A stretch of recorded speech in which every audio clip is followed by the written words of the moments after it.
ओम गणेशाय नमः। राधे राधे दोस्तों आज हम पढ़ेंगे गीता का महत्व और कथा। तो चलिए शुरू करते हैं।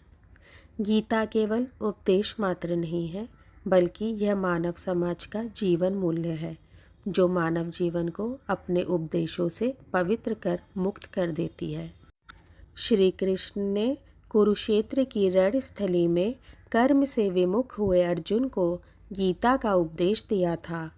गीता संजीवनी विद्या है। गीता जीवन के संघर्ष में विजय का मार्ग प्रशस्त करती है। अंतर्द्वंद में फंसे मन को संशय से बाहर निकालती है। मनुष्य जब किंकर्तव्य विमूढ़ हो जाता है, तब गीता उसे राह दिखाती है। जगतगुरु श्री कृष्ण की वाणी गीता स्वयं ही जगतगुरु के समान पथ प्रदर्शक है। मन जब निराशा के अंधकार से घिर जाता है, तब गीता आशा की किरण बनकर रोशनी करती है। श्रीमद् भागवत गीता में ऐसी संजीवनी शक्ति है जो बुझे हुए मन में नई चेतना डाल देती है। गीता की छोटी सी सागर में ज्ञान का अथाह सागर भरा हुआ है। गीता के जीवन दर्शन के अनुसार मनुष्य महान है, अमर है, असीम शक्ति का भंडार है। आइए अब पढ़ते हैं गीता जयंती व्रत कथा। द्वापर काल में जब कौरव और पांडवों के बीच युद्ध प्रारंभ हुआ, तो कुरुक्षेत्र की रणभूमि में अर्जुन ने अपने परिजनों को देख मोह माया के जाल में पड़कर भगवान श्री कृष्ण को कहा, हे भगवान, मैं यह युद्ध नहीं लड़ सकता। अपने बंधु बांधवों तथा गुरुजनों का संहार करके राजसुख भोगने की मेरी इच्छा नहीं है।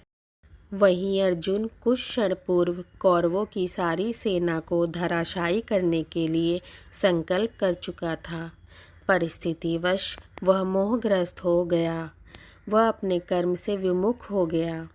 कर्तव्य से विमुख अर्जुन को भगवान श्री कृष्ण ने कुरुक्षेत्र के मैदान में जो उपदेश दिया, वही गीता है। भगवान के उसी उपदेश को महामुनि व्यास ने एक महान उपदेशात्मक गीता का रूप दिया, जो आज संपूर्ण संसार को अपने उपदेशों से मार्गदर्शन का काम कर रही है। गीता की गणना विश्व के सर्वश्रेष्ठ महान ग्रंथों में की जाती है। श्री शंकराचार्य से लेकर श्री विनोबा भावे तक के महान साधकों ने गीता के महत्व को स्वीकार किया है। श्री लोकमान्य तिलक ने गीता से कर्म योग को लिया था और उसी के आधार पर अपने जीवन मूल्य को स्थापित किया था। इस गीता के आधार पर राष्ट्रपति महात्मा गांधी ने अनासक्ति योग का प्रतिपादन किया था। गीता के महत्व को प्रतिपादित करते हुए महात्मा गांधी जी ने लिखा है, जब मैं किसी समय किसी विषय पर विचार करने में असमर्थ हो जाता हूँ, तो गीता से मुझे प्रेरणा मिलती है। महामना पंडित मदन मोहन मालवीय के अनुसार गीता अमृत है।